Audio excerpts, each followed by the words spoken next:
Boa noite com Jesus. Amém.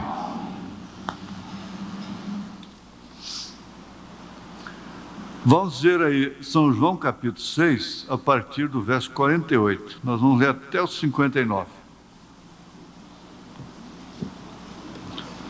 Aí Jesus disse: Eu sou o pão da vida. Vossos pais comeram maná no deserto e morreram. Este é o pão que desce do céu, para que o que dele comer não morra. Eu sou o pão vivo que desceu do céu. E se alguém comer deste pão, viverá para sempre. E o pão que eu der é a minha carne, que eu darei pela vida do mundo. Disputavam, pois, os judeus entre si, dizendo: Como nos pode dar este a sua carne a comer? Jesus, pois, disse-lhe: na verdade vos digo que, se não comerdes a carne do Filho do Homem e não beberdes o seu sangue, não tereis vida em vós mesmos. Quem come a minha carne e bebe meu sangue tem a vida eterna, e eu ressuscitarei no último dia. Porque a minha carne verdadeiramente é comida, e o meu sangue verdadeiramente é bebida. Quem come a minha carne e bebe o meu sangue permanece em mim, e eu nele. Assim como o Pai que vive me enviou, e eu vivo pelo Pai, assim quem de mim se alimenta também viverá por mim. Este é o pão que desceu do céu. Não é o caso de vossos pais, que comeram maná e morreram. Quem comer este pão viverá para sempre. Ele disse estas coisas na sinagoga, ensinando em Cafarnaum. Te damos graças, ó Pai, porque podemos ouvir estas coisas. Não foi somente a sinagoga lá que ouviu estas coisas, mas esta igreja também tem ouvido e tem participado dela. Isso foi dito há quase 2000 anos atrás. E hoje a igreja participa, ouve estas coisas. Em nome de Jesus Cristo, ó Pai, vivifica-as em nossos corações, em nossas vidas. Amém. Amém. Assentai-vos.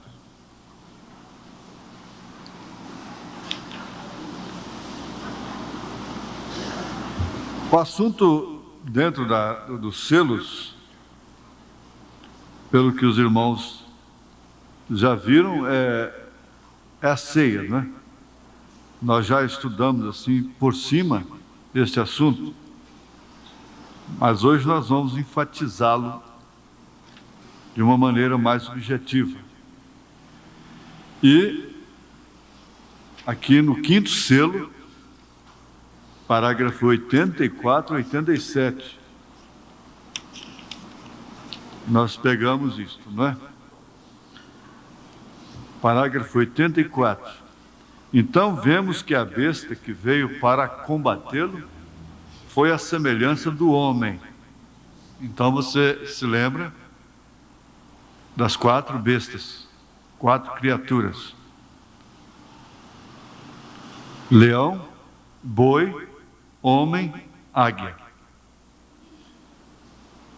E todos sabemos que esta besta com semelhança do homem e com o poder do homem, reconheceu intelectualmente que esse pão teve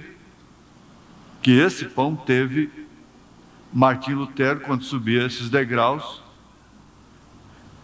Eles diziam: este é o sangue de Jesus Cristo, este é o corpo de Jesus Cristo. Baseados nessa escritura que nós lemos, então eles fizeram essa doutrina da transubstanciação.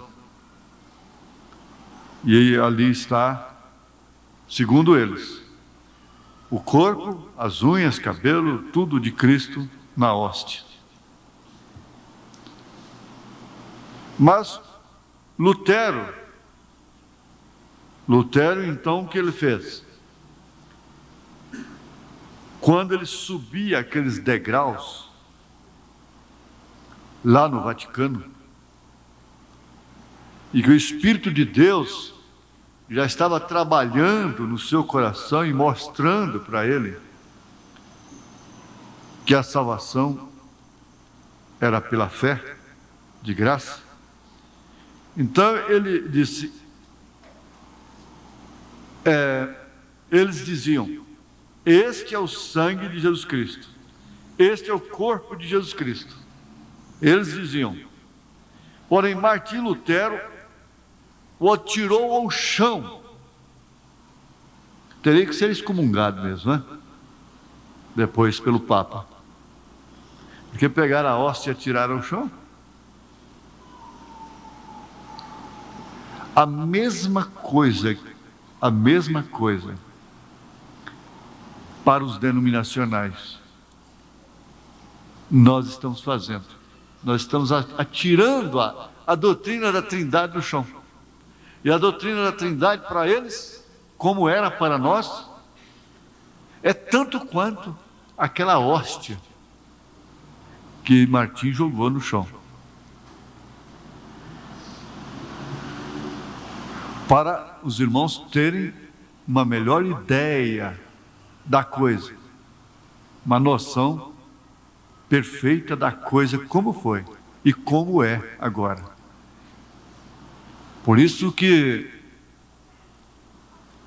xingar a Trindade, a doutrina da Trindade, coisa assim, às vezes faz irar, não é? É provocar, ser pior.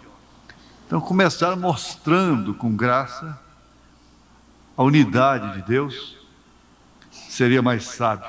Por quê? Isso é tudo que eles têm. E para eles nós somos hereges. Nós temos blasfemado. Então, para eles, para a Igreja Católica, Martim Lutero se tornou um herege. Blasfemou quando ele atirou aquilo ao chão. Ele disse, isso aqui é pão e vinho. Isso não é o corpo de Jesus Cristo. Porque já tem sido exaltado, está à direita de Deus, fazendo intercessão. Consequentemente, ninguém pode se salvar por sacrifício que faça aqui, penitência e comprando indulgências da Igreja Católica. É de graça, é pela fé. Se eles querem que você vá para o purgatório, não tem nenhuma certeza de salvação, sendo que comeu a carne e o sangue de Jesus Cristo, sendo que comem a carne e o sangue de Jesus Cristo, e ainda tem que ir para o purgatório, e ainda tem que queimar vela, em intenção de suas almas, e rezar a missa por eles, quando morrem. Eles não comeram a carne e o sangue de Jesus? E Jesus diz que quem come tem vida eterna, tem salvação. E eles dizem que aquilo é a carne e o sangue. Que quando o padre abençoa aquilo, então vira carne e sangue mesmo. Mas não é assim. E nós vamos ver uma grande lição sobre este fato.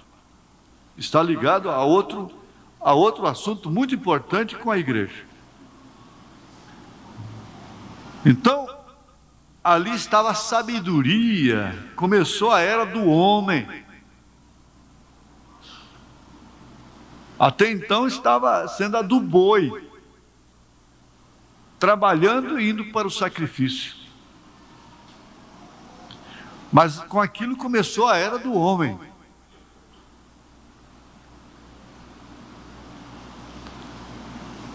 Logo chegou João Wesley, depois de Zwinglio e Calvino, haviam pregado tanto sobre a segurança do crente. Isso é outro assunto muito importante, que deve ser marcado pelos pregadores, porque, você sabe, uma vez eleito, então o eleito não se perde, o eleito nunca se perde, o eleito não se perde, isso é verdade. E essa segurança entrou de uma maneira tão grande na igreja, que ela se corrompeu. Então, uma vez salvo, para sempre salvo, né? E a corrupção entrou lá dentro. Mas nós vamos voltar aqui um pouco e ver a profundidade desse selo, da revelação dos selos, no que tange ao seu verdadeiro significado, os seus verdadeiros significados. Tudo está relacionado com a vida prática da igreja. Isso eu vou falar sempre. Por isso que o irmão Branham não se ocupou muito com o milênio, com o que vai ser no milênio, o que vai acontecer com as nações, se vai morrer no milênio, se não vai morrer no milênio. O irmão Branham não se preocupou com isso. Ele preocupou muito em preparar a igreja para ir para o milênio. Só isso. E essa deve ser a nossa preocupação, acima de tudo. Essa deve ser a verdadeira preocupação, né? Acabamos de ouvir dizendo que preocupação não tem virtude alguma. Essa preocupação seria que nosso interesse, aquele zelo de buscar, de conhecer, aquela atenção especial, interesse vivo sobre aquilo. O pão e o vinho, vejam, prestem bem atenção, o pão e o vinho não é o corpo de Jesus Cristo. Aí você então tem uma sustentação cabal dos selos. Quinto selo, parágrafo 84. O pão e o vinho não é o corpo de Jesus Cristo. Então o corpo de Jesus Cristo não é o pão e vinho. E o pão e vinho, depois de orado, também não é o corpo de Jesus Cristo.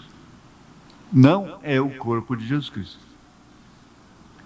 Continua sendo pão, continua sendo vinho. Na verdade, consagrado, dedicado para ser um tipo. É o símbolo, é a sombra.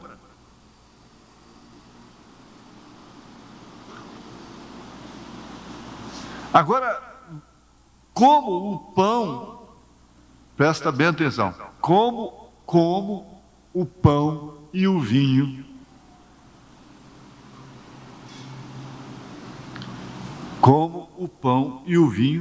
o nosso corpo físico, material, esse corpo que você apalpa aqui, que chama de você, seu pai e sua mãe deram um nome para ele, esse também não é o corpo de Jesus Cristo. Alguém pode estranhar. Não, ele não é o corpo literal de Jesus Cristo. Aí então, nós vamos ver através dos selos, o irmão Branham disse que depois dos selos, a mensagem mais sobressalente dele é o sinal. Isso quer dizer que a mensagem mais sobressalente dele são os selos. Por quê? A revelação dos 7 selos nunca nos deixará ser enganados.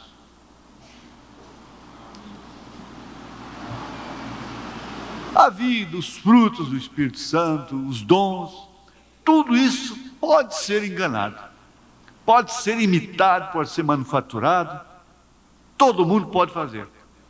Mas o que vem diferenciar a mensagem é justamente a revelação dos selos. Não está lá na revelação do batismo em nome do Senhor Jesus Cristo. Porque aí nós temos os unicistas, e muita gente no mundo batiza em nome do Senhor Jesus Cristo.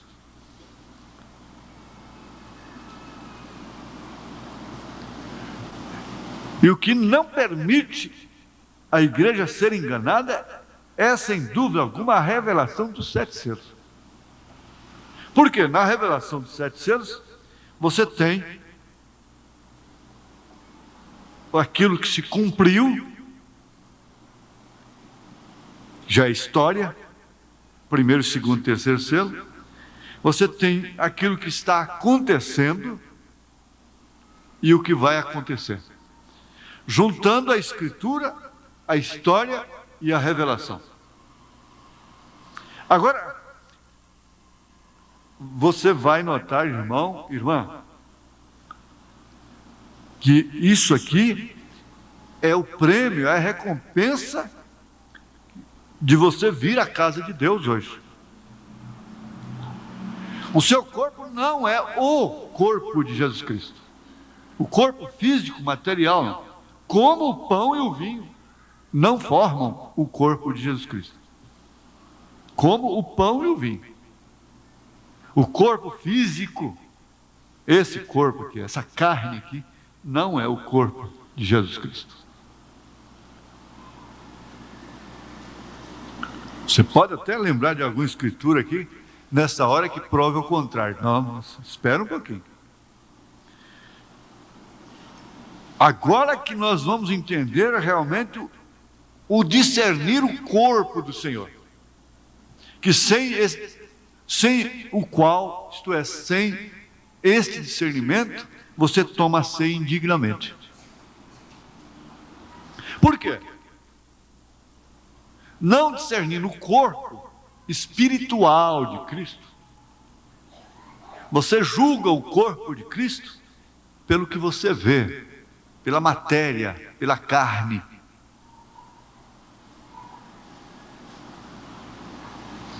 Resultado, você encontra uma igreja cheia de infecção, de pus, de problemas, de contradições. E então, o que eles fazem? Eles julgam aquela igreja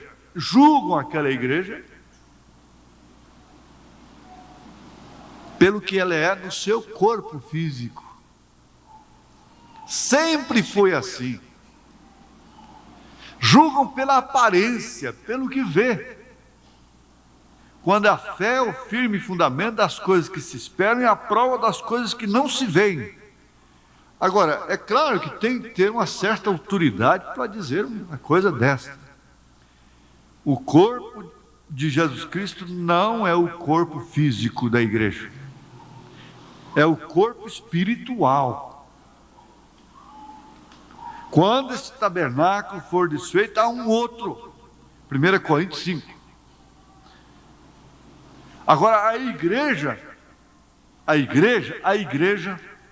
como um todo, é o corpo espiritual de Cristo. Isso quer dizer, filho de Deus. A igreja é o corpo espiritual de Cristo.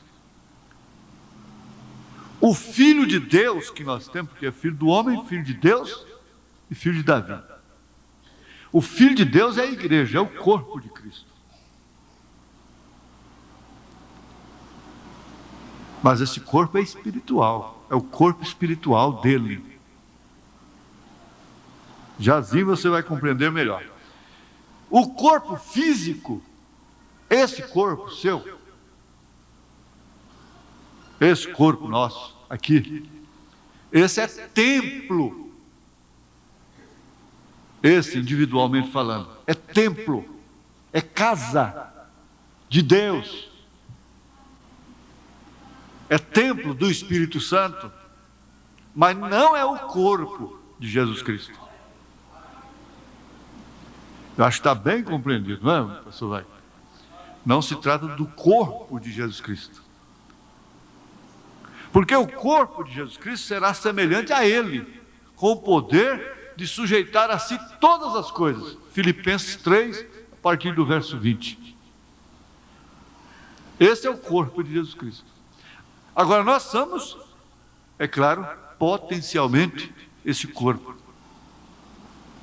espiritual de Jesus Cristo na terra. O seu corpo físico é templo, é casa. O corpo é coletivo, o corpo espiritual é coletivo. Como o seu corpo é coletivo? O seu corpo é composto de cabeça, tronco e membros. E quantos membros, órgãos tem o seu corpo? Mas o dedo não é o seu corpo. A orelha não é o seu corpo. O seu corpo é um conjunto de membros em plena sincronização, em plena harmonia. Então, esse que é o corpo. Agora, o corpo de Cristo é a mesma coisa. O corpo espiritual de Cristo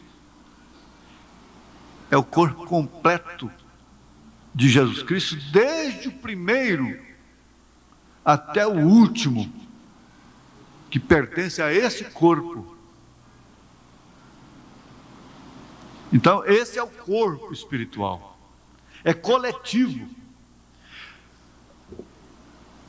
Baseados nisso, nós podemos sustentar que a pedra de coroa não virá sobre indivíduo, sobre a pessoa individualmente. Eu com a pedra de coroa e você ali clamando para receber essa pedra de coroa. Você com a pedra de coroa e a irmã ali sem a pedra de coroa. Não. Nós temos ministros aqui, temos o irmão Elias, o irmão Wagner, o irmão Walter está ali. Eu creio que eles entendem, os nossos estudiosos aí também. Eles não entendem dessa forma, que a pedra de coroa virá sobre um, sobre outro. Assim, essa pedra de coroa vem coroar a pirâmide coletivamente. A noiva de Jesus Cristo será coroada. Não haverá nenhum necessitado nela. Nenhum necessitado de virtude. Como a igreja primitiva não tinha dentro dela nenhum necessitado. Então é um batismo coletivo. Como casa de Deus, como templo de Deus, cuida-te de ti mesma, de ti mesmo, cuide da tua casa. Você tem que manter a sua casa aciada. Você varre a sua casa. Você responde pela sua casa. Você não responde pelas dos outros. Você não tem dever de estar limpando a casa dos outros. Mas o seu marido, quando chega em casa, ele encontra a sua casa limpa. Suas roupas limpas.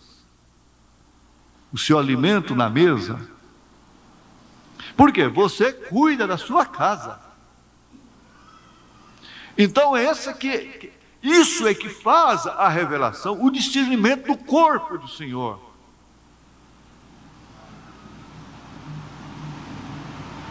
Cada um cuidando de si mesmo como templo, como casa de Deus.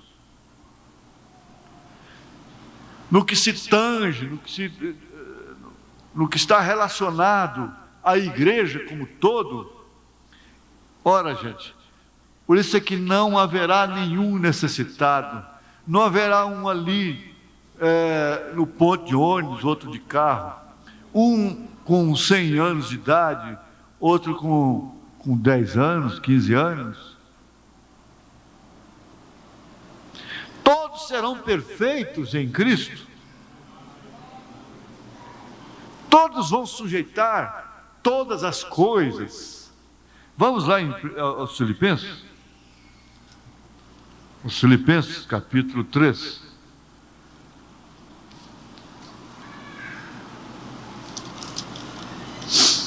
Aos Filipenses, capítulo 3, né?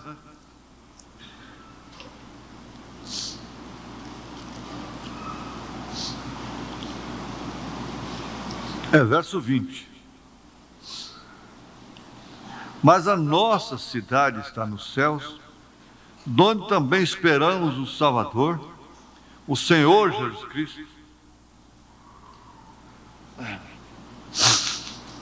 que transformará o nosso corpo abatido para ser conforme o seu corpo glorioso, segundo o seu eficaz poder de sujeitar também assim todas as coisas. Agora, essa transformação desse corpo abatido, nós já estudamos aqui dentro dos selos também, 1 Coríntios capítulo 15. Do corpo terreno e do corpo celestial. Tal o terreno, tais os terrenos, não é? Adão foi o primeiro. Primeiro Adão trouxe o terreno. O segundo Adão, que é Cristo, o celestial. Tal qual o terreno são os terrenos. E tal qual o celestial, então, também é 1 Coríntios 15. Vamos lá. E aí, Paulo mesmo disse que a carne e o sangue não herdam o reino de Deus.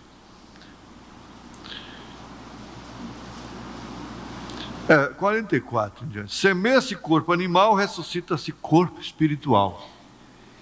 Se há corpo animal, há também corpo espiritual. Assim está também escrito: o primeiro homem, Adão, foi feito em alma vivente, o último Adão em espírito vivificante. Mas não é primeiro o espiritual, senão o animal, depois o espiritual. Nós estudamos aqui, vocês devem se lembrar.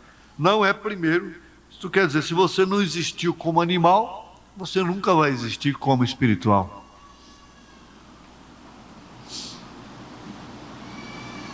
Você não tem como admitir a suposta reencarnação.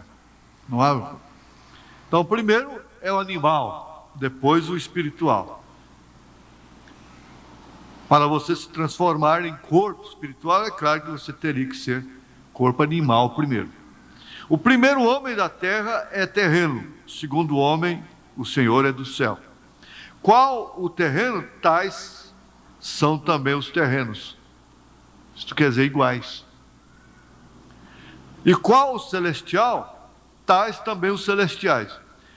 E assim como trouxemos a imagem do terreno, assim traremos também a imagem do celestial. E agora digo isto, irmãos, que a carne e o sangue não podem herdar o reino de Deus. Então, se a carne e o sangue não podem herdar o reino de Deus, o máximo que você pode fazer é sujeigalos, né? A carne e o sangue. Fazer desse corpo o templo de Deus.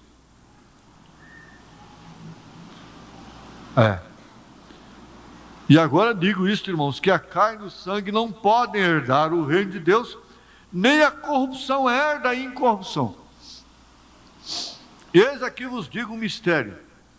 Na verdade, nem todos dormiremos, mas todos seremos transformados. No momento, no abrir e fechar de olhos ante a última trombeta, porque a trombeta soará e os mortos ressuscitarão incorruptíveis e nós seremos transformados.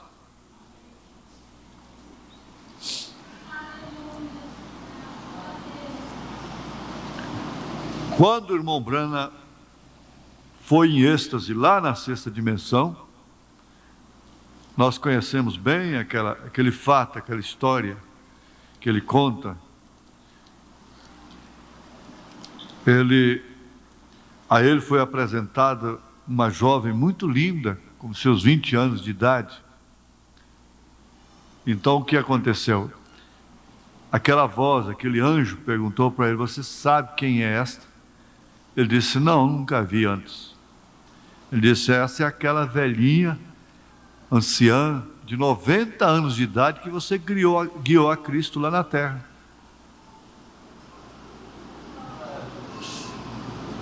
Então aquele corpo de 90 anos não estava lá.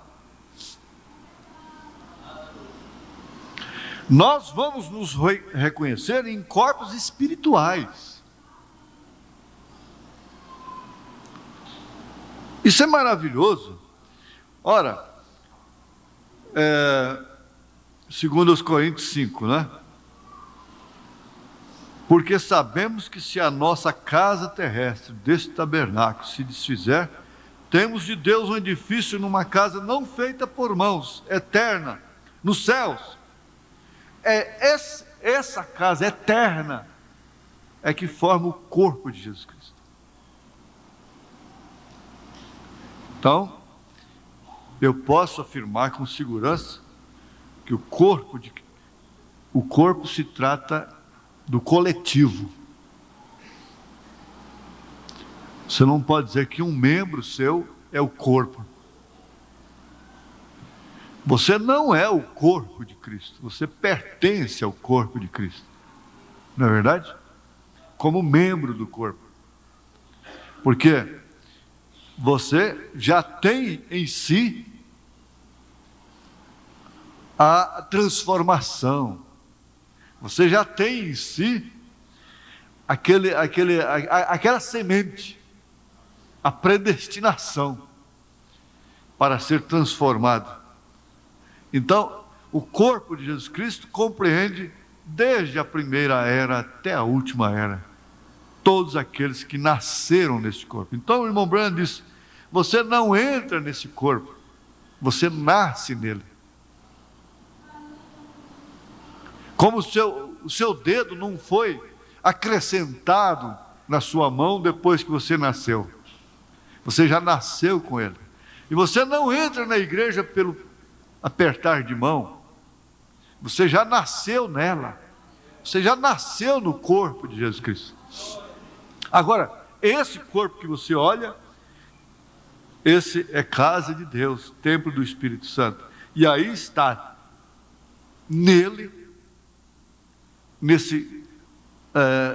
vamos dizer, nesse lago de lodo, nesse charco de lodo, na linguagem de Davi, aí está essa semente desse lírio, aí está esse potencial que será transformado e formando assim aquele corpo coletivo de Jesus Cristo em toda a terra. É esse que irá subir. Amém? O templo é individual, o corpo é coletivo. E graças a Deus que nos dá a vitória por nosso Senhor Jesus Cristo, porque agora você sabe mais discernir, e como membro do corpo de Jesus Cristo, você entende que você deve fazer simplesmente aquilo que te compete. É um dos grandes segredos. Simplesmente aquilo que compete a você fazer. A minha mão nunca está tentando enxergar. O meu ouvido está tentando andar.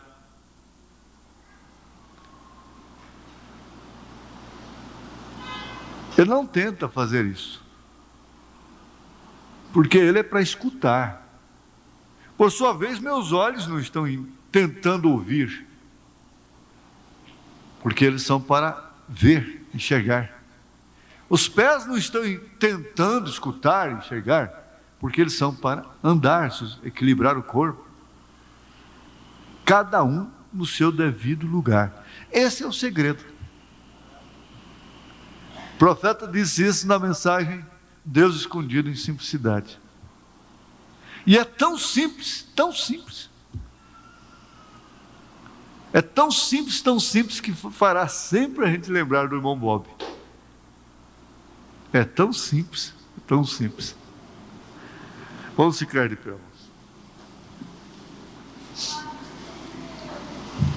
Você vai voltar para casa com mais este conhecimento bem batido mesmo, bem cravado.